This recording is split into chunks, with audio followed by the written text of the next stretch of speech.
Les amis, je viens de lancer un Patreon et je suis sûr que ça peut vous intéresser. Alors restez jusqu'à la fin de la vidéo, on va en parler plus en détail. Ceci dit, le lien est dans la description. Yo tout le monde, c'est Fems. Aujourd'hui on se retrouve pour un tuto d'un effet que je suis sûr que vous avez jamais vu dans les clips de musique. C'est un effet que j'ai déjà fait sur le dernier clip de Freeze Corleone et Afro-S.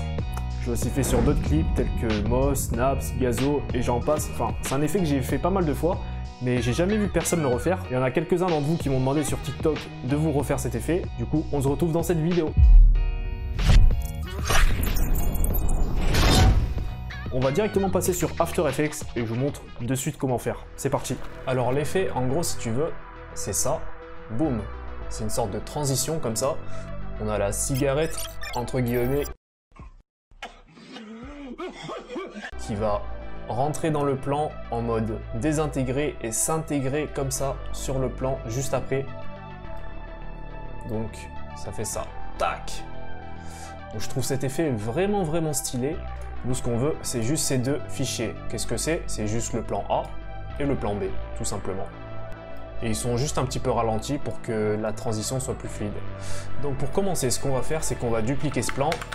Tac, on va faire un masque.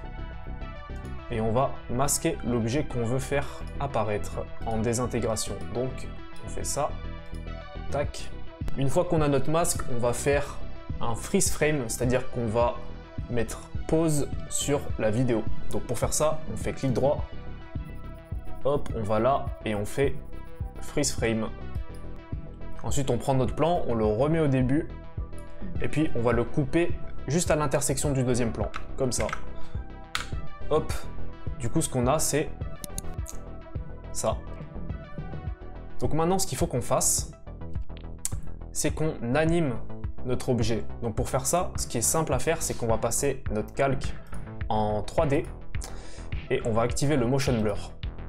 Ce qu'on va faire ensuite, c'est qu'on va, avec la touche P, contrôler la position. Donc on va mettre une keyframe à la toute fin et on va aller au début, ici, à peu près. On va avancer notre objet dans la position Z pour que ensuite on le mette hors champ, comme ça. Hop. On fait juste une petite courbe, vous voyez. Vous allez voir, c'est très simple de faire des courbes. En fait, vous cliquez sur le Graph Editor, vous faites clic droit, vous faites bien attention que vous êtes en Edit Speed Graph, ou édition, enfin pour la vitesse en tout cas. Et là, ce qu'on va faire, c'est juste qu'on va prendre ce point là, à la fin, et on va venir le reculer comme ça. Tac. Que ça fasse une sorte de vague, et enfin plus une pente du coup. Voilà, une pente, une courbe parfaite comme ça. C'est tout ce qu'on a à faire pour la courbe.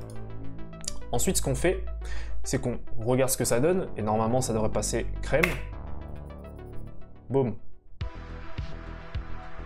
C'est exactement ce que je voulais. On va rendre l'animation un petit peu plus fluide. Voilà, comme ça, c'est parfait. On va aller dans nos effets et on va taper CC Ball Action. Et en fait, cet effet, ce qu'il fait, c'est qu'il vous transforme votre objet en petits points. Donc là, si je désactive le motion blur, vous pouvez voir que c'est plein de petits points comme ça. Et ce qui est bien en fait avec cet effet, c'est qu'on peut changer tous les paramètres de ces petits points.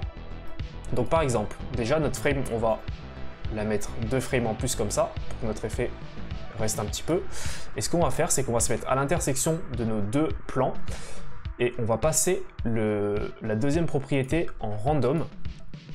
Il va nous dire ça, on fait OK, on passe en random, et du coup, tout ce qu'on a à faire, clairement, c'est qu'on doit faire une keyframe sur le ball size, une keyframe sur le twist angle, ici.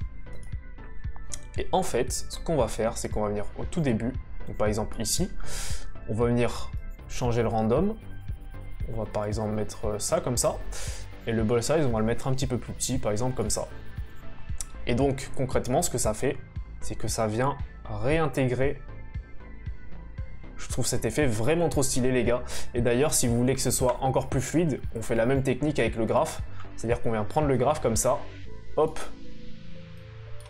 tac, on prend le deuxième graphe aussi, la même chose, la petite courbe pour donner de la fluidité. Hop, et si on se remate ça, ça nous donne ça. Bien sûr, ce que vous pouvez faire, c'est que on peut étendre nos keyframes ici, hors champ, comme ça l'animation commence dès qu'il arrive dans le champ, pas après. Voilà, comme ça. Et ce qu'on peut faire encore, c'est de rajouter du RSMB. C'est un plugin payant, je vous le mets dans la description. À vous de voir si vous voulez le prendre, mais je vous montre ce que ça rend avec du RSMB, c'est encore 10 fois mieux.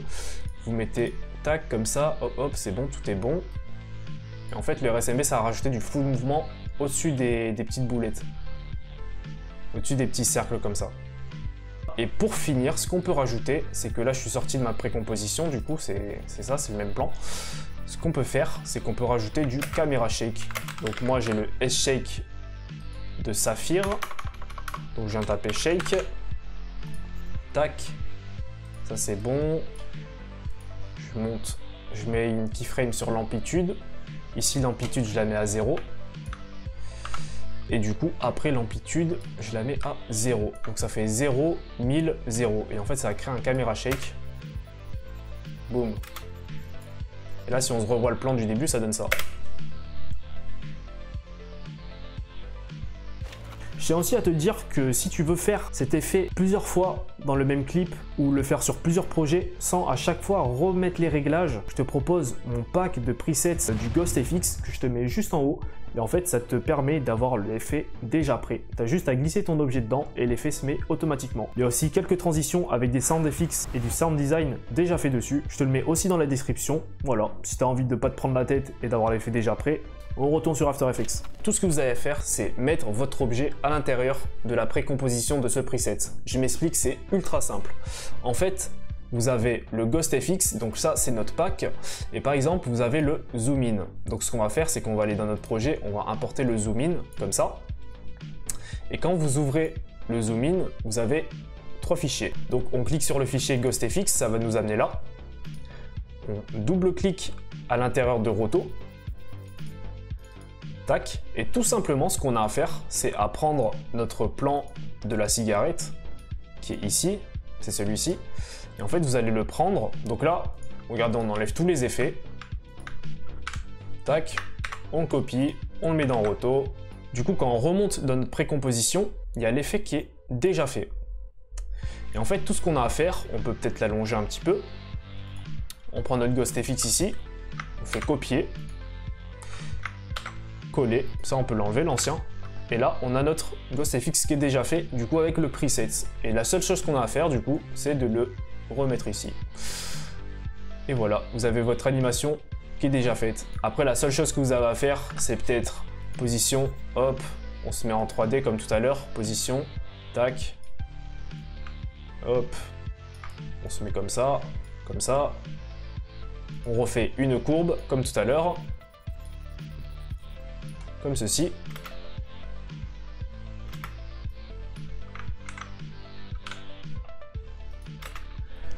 Et l'effet est déjà fait. Et là, si on remonte, qu'on rajoute notre caméra shake comme tout à l'heure,